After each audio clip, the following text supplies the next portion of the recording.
In today's video, I'm going to teach you how to change your profile picture in Mailchimp. Now, this is a simple process that will give your account a fresh, personalized touch. So let's dive right in. To start, you'll need to log in to your Mailchimp account.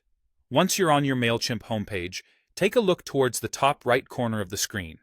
Here, you should see a small circular icon, which represents your profile.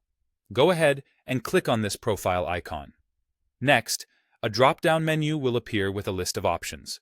From this list, click on the option labeled Profile.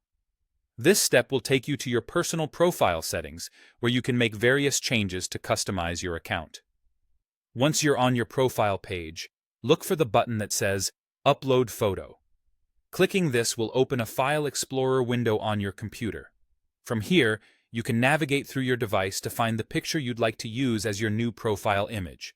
Make sure to choose a photo that best represents you or your brand. Once you've picked out the desired image, click Open to select it. Mailchimp will then upload this photo as your new profile picture.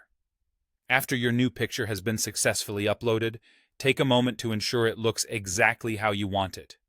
If it all checks out, congratulations, you've successfully updated your Mailchimp profile picture. This simple change can make your Mailchimp interface feel more personal and help build a stronger brand identity, especially if multiple people are working with your account. And that's all there is to it. With these easy steps, you've managed to refresh your Mailchimp profile with a new image. It's always nice to keep things updated, and a new profile picture is a great way to do just that. Thanks for watching, and I'll see you in the next tutorial.